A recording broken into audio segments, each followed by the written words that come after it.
What's up, everybody? Thanks for joining another episode of Cars, Bikes, and Coffee. I am Kurt, and we are working on a 1973 Datsun 240Z. Now, today, in this episode, we're going to focus our efforts on those dual Webers. We need to take them back apart, at least the linkage, and get them tuned up. We're not going to rebuild them. The plan is to go to triples on this engine, but this is directly from my 240Z engine, so we need to make sure it's in my spec. So let's dig into it.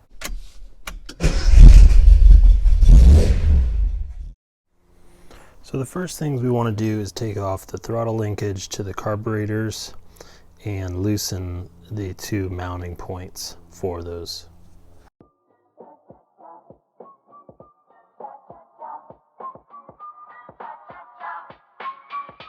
So the next thing, pulling these linkages off, I wanted to make sure that they are the same length or set to the same length. And I just took the bolts, connected them together.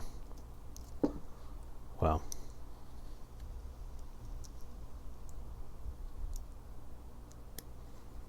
we can see they are the same length.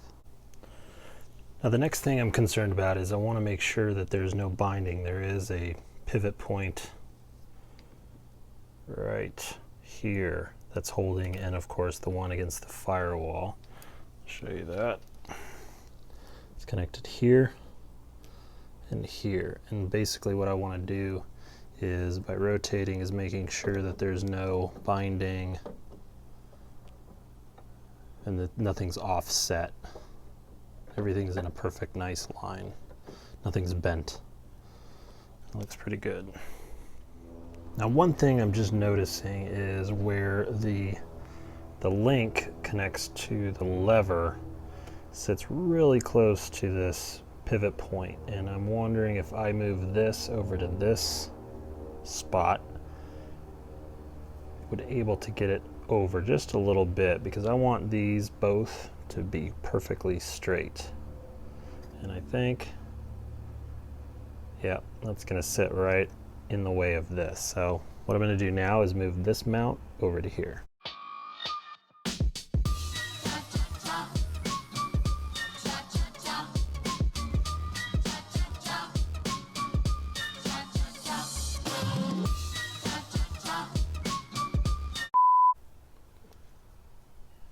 Alright, so when I moved it over here, I didn't like where it sat, and it actually sits a little higher, so what I would need to do is make a custom bracket that would fit up here, and that would be adjustable.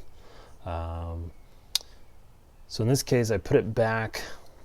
The thing I don't like in this position is this little nut hits this adjusting bolt if it sits as far as it can over.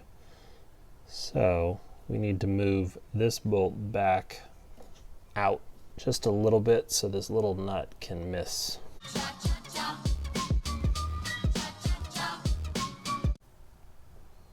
And to show what I mean, so we've adjusted this out so the eyelet came out a little bit, and that allows this to move freely and not bind up with this nut. So now we have to figure out if the length of these guys needs to be actually shorter. And the key thing here too is knowing the length is we want to be able to press the gas pedal all the way through both ranges and make sure that we have enough length to go that far.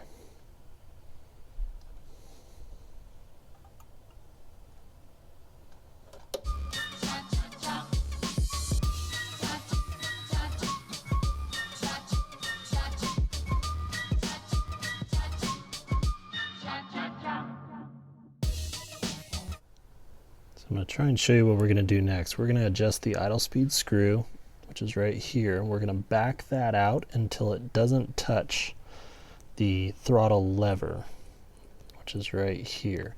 And then once we do that, we're going to snap the throttle, and then we're going to bring the idle speed screw in until it just touches, and then once it touches, we're going to go in 1.5 turns. So we're going to do that for both carbs right now.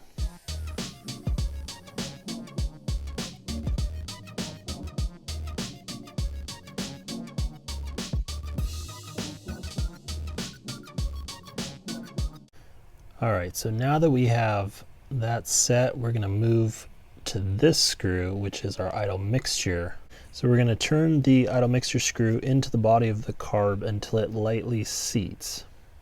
And that just means that we're going to screw it in until it beds with its the piece of the carb. And then we're going to back out the mixture screw 2 full turns. So now that we have the idle mixture screw set to the 2 maximum turns and the idle speed out 1.5 turns, we're going to pull off our linkage, because now we need to run the car so we can fine tune and balance both the carbs. Okay, so following Weber's instruction on how to tune and find the lean best idle, we want to get the engine to operating temperature, and then when we do that with the choke fully open and the engine running, we're going to turn in the mixture screw until the engine starts to run worse, and then we're going to back it out at about 1/4 turn a time until the engine picks up and smooths out. I'm going to do things a little different. I'm going to be using the Gunson Colortune, which is a cool thing. If you haven't seen, you can actually see the spark color.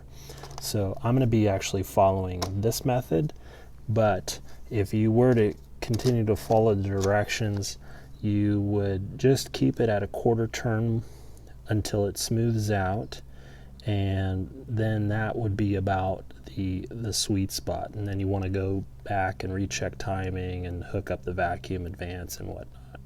So what we're going to do is get the engine running.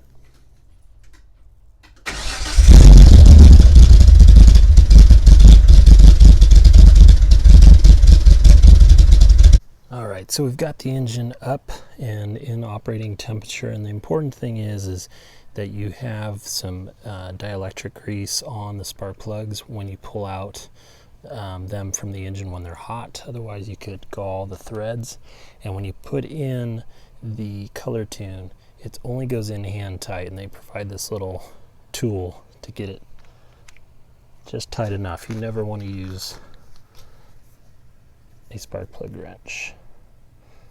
Then we just thread this extension on and plug it back into our cable. Now with the engine running, you can see that the spark is an orange glow, and so what we want to do is almost a deep blue color. So now we're going to go back to the carburetor and adjust it. Now it's a little hard to see, it's a lot more blue and the engine's running a lot more smooth.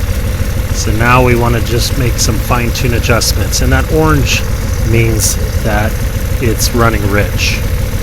So now that we did the rear bank of the engine, now we're going to just move up to the front. We're just going to start with the number 2 cylinder, and then we'll go through all 6 cylinders.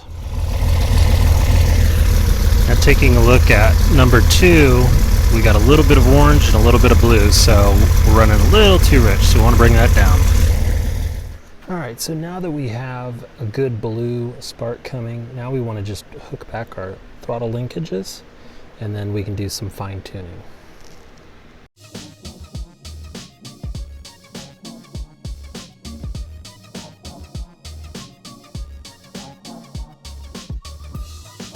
So we're using a sync tool. Basically what we want to see is that these numbers are the same. So we're reading about 9. This one's reading about 8. So we need to turn down the idle speed, on this one.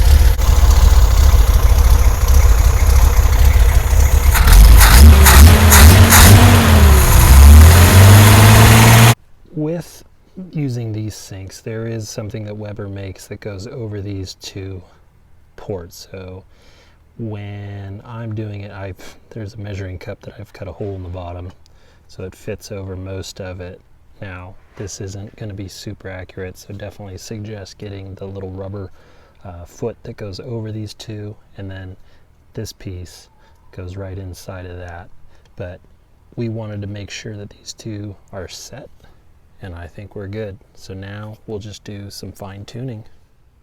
So a couple of keynotes when you're syncing the two carbs, and this would be that you want to get the RPM set by one of your idle screws, and basically maybe the one that's after those initial settings is the highest, and dial your RPMs in and then sync the two. In my case, I had it right where I needed it to be, so the important part, I just needed to get both carbs to be synced. And another key important fact is on the mixture screws, if the mixture screw is more than 1.5 turns out, that means that the idle jet is too lean or too small, and when the mixture screw is a 1/2 turn or less, then the idle jet is too rich or too large. And that's all assuming that the idle speed is not more than 1.5 turns in. If it is 1.5 or more turns in, then that's an indication of a lean condition. So you would have to do some bigger changes to your carb setup.